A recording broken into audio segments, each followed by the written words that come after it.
Hola, te habla Anderson Ocampo y el día de hoy estaremos dando un resumen acerca del sermón fundamentado en el libro de Hechos, capítulo 27, versículo 13 hasta el 27, titulado Sorpresa. Bueno, primero que todo quiero ofrecerte un bosquejo, el cual te va a ayudar a tener en mente en cómo este pasaje puede ser predicado. Primero va una introducción. Después de la introducción habrá una recapitulación en donde brevemente echaremos un vistazo a qué ha llevado a los personajes de nuestro pasaje a la situación donde se encuentra. Luego tenemos el punto número uno, que es un legado despiadado. Allí vamos a explorar algo de los personajes de Herodes y Berenice. Luego un símbolo de pecado. Específicamente Berenice, la esposa de Herodes, Agripa II, la estaremos mirando en este sentido como un símbolo del mal. Y finalmente asuntos políticos para culminar con el punto número 4, sorpresa, y una conclusión. Es que inicialmente imagina que estás en una fiesta, que un amigo te invita a una fiesta y tú vas a la fiesta, te reúnes con tu amigo, hay buena comida, hay buenas bebidas y de repente tu amigo llama la atención de los demás, de todos los invitados. Y sorpresa, resulta que va a proponerle matrimonio a su novia. No la esperabas, no la viste venir. A lo mejor pensaste que te invitó porque estaba feliz de que tú estuvieras allí y quizás, en cierta medida, pero el objetivo de la reunión era una sorpresa que no tenías en mente. En cierta manera, este pasaje de Hechos es así, porque en este pasaje tenemos varias preguntas. A veces las narrativas, infortunadamente para el cristiano, son como aburridas, porque no encuentra una relación explícita con el Evangelio o con los mandamientos o con prohibiciones, y este es uno de esos pasajes. Y la verdad es que la Biblia está compuesta por historias, y esas historias ocupan una gran cantidad de tinta dentro de nuestras Biblias. Por ejemplo, el libro de Reyes, el libro de Crónicas, Génesis están repletos de historias, de narrativas. Y esto también ocupa el Nuevo Testamento. Los evangelios son narrativas, historias de la vida de Cristo. Ahora, el libro de Hechos son la historia del Espíritu Santo de los apóstoles. ¿Qué sucedió después de la resurrección? Y han venido sucediendo muchas cosas hasta este capítulo donde estamos. Por ejemplo, ahora tenemos personajes como Pablo, que ha sido perseguido, ha hecho varios viajes misioneros, ha tenido conflictos con otros líderes. Hemos visto su testimonio de su llamado, hemos visto cómo ya en Hechos se dividen las historias de lo que sucedía con Pedro, ahora lo que sucede con Pablo.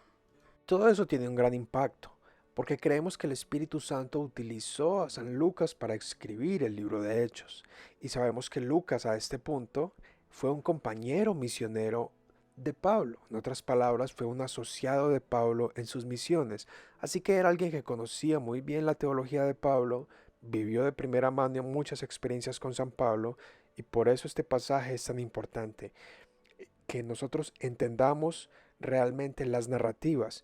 Y con lo que haremos hoy, si Dios quiere, vamos a aprender cómo podemos disfrutar esas narrativas y qué tiene el Señor para decirnos a nosotros. Y antes de entrar en detalle en nuestro pasaje, necesitamos recapitular un poco, porque se sorprenderá que el tema fundamental de este texto es una sorpresa que está empacada, que está envuelta en dramas políticos, en dramas de personas, en personajes caracterizados de una forma particular, en situaciones, en complots.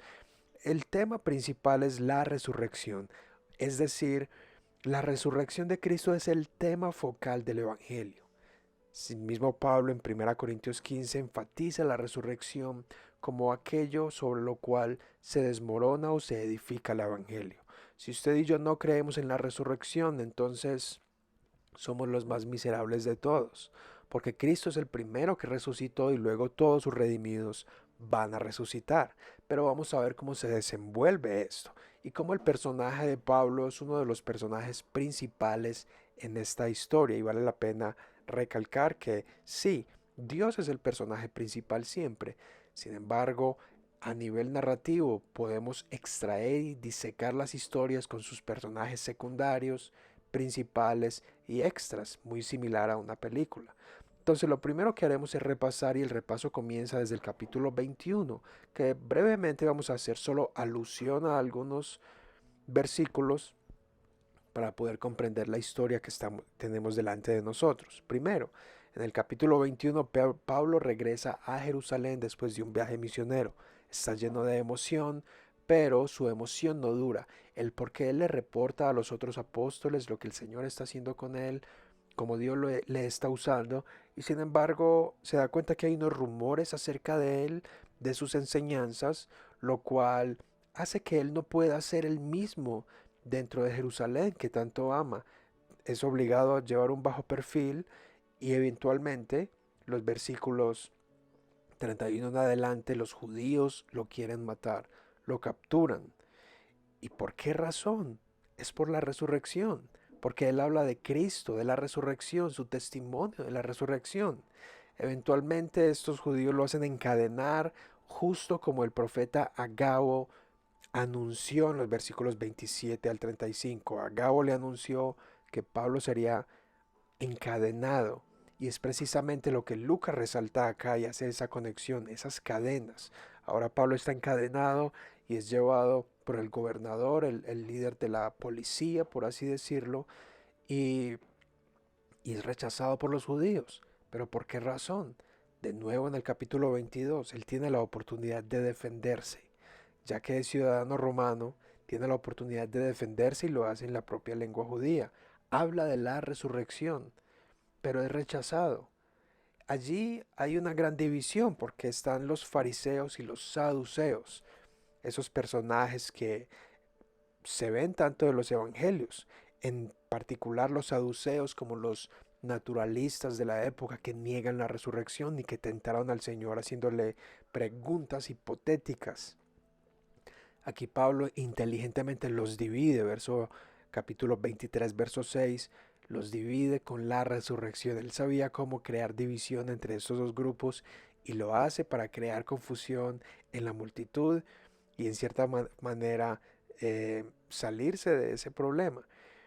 Eventualmente Félix aparece, un personaje, un gobernador romano, y Pablo se puede defender ante Félix. Recordemos que aún está en prisión, capítulo 24 del 15. Se defiende y su testimonio es la resurrección. Pasan 2 años, Pablo está en prisión, de los versículos finales en el capítulo 24. 2 años en prisión, en un calabozo.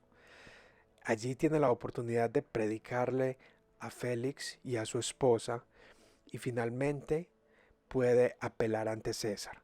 Allí Calvino remarca que tiene grandes oportunidades estando en prisión de predicarle a los gobernadores, a personas que están en posiciones importantes dentro del imperio más poderoso de la época, que es Roma. Allí Félix parece estar interesado, sin embargo el mensaje parece ser tan impactante que decide enviar a veces a Pablo al calabozo. Luego hay una transición de gobernador y llega Festo para reemplazar a Félix. Y aquí es donde nos encontramos en nuestro pasaje, porque justo allí es que en los primeros versículos de este capítulo, Pablo apela ante el César. Él sabe que si acepta ser entregado a los judíos, es darle la razón a los judíos de sus acusaciones y es como ponerse a sí mismo una sentencia de muerte. Así que decide apelar al César, a César Augusto, es decir, al emperador. En este caso, los historiadores afirman que es Nerón.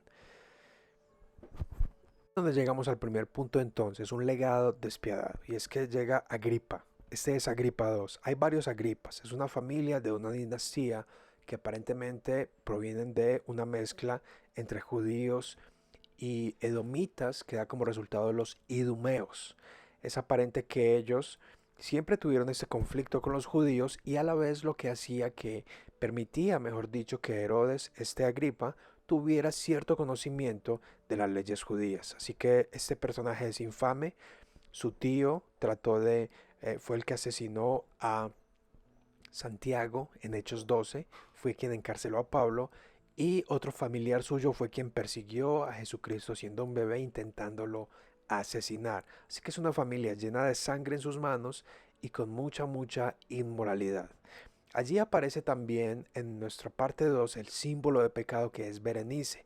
Berenice resulta que es hermana de Agripa y que también fue mujer de su tío.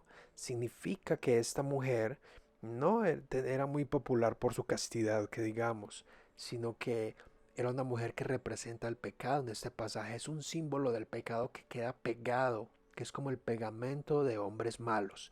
Una familia llena de sangre está relacionada con inmoralidad sexual. Y esta mujer Berenice aparece allí como hermana suya en una relación de incesto con Herodes. Esto hacía que tuvieran mala fama ante los judíos porque ellos no estaban a favor del incesto y a la vez incluso entre los romanos no se hablaba muy bien de ellos. Así que a través de la corrupción esta pareja siempre juntos, porque Lucas lo repite varias veces, siempre están juntos, buscan agradar a judíos y a romanos. Por lo tanto, el pecado siempre está presente en las altas esferas. Eventualmente, ahí llegamos al punto número 3 de asuntos políticos. En medio de todo esto, Pablo es llamado. Es decir, hay una gran pompa en donde hay una discusión entre Festo y entre este Agripa, este Herodes. Festo trata de explicarle por qué Pablo está en prisión y por qué necesita enviar un reporte al emperador. Allí hay una gran show, por decirlo así, cuando entra Agripa y Berenice y luego llaman a mandar ya mandan llamar al prisionero Pablo y hay cuestiones políticas. Este mundo se pelea por el poder y el poder es para poder dominar. El que obtenga el poder influye en la cultura, en la religión y en otras esferas. Y en este sentido, incluso el poder político está, desde la perspectiva que lo observemos, impidiendo que Pablo haga más viajes misioneros o al contrario, permitiendo que él pueda predicar a estas altas esferas de gobierno.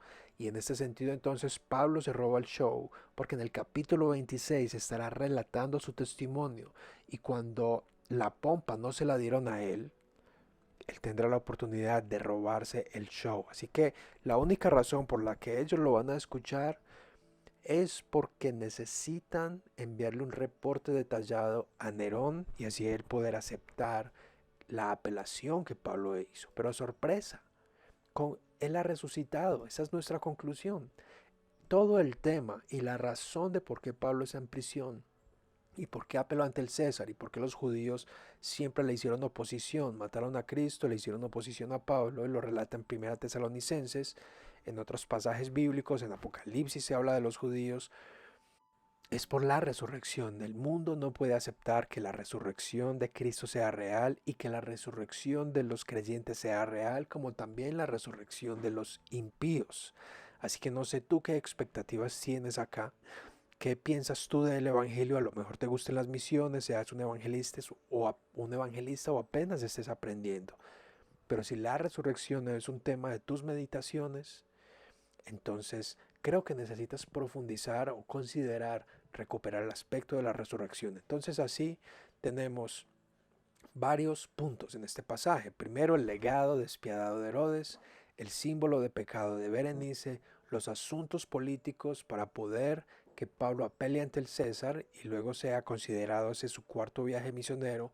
Y sorpresa, todo es por la resurrección. Es la resurrección lo que ha transformado el mundo, la resurrección de Cristo. Y aunque Cristo no lo recibieron con pompa, fue su resurrección lo que ha transformado el mundo.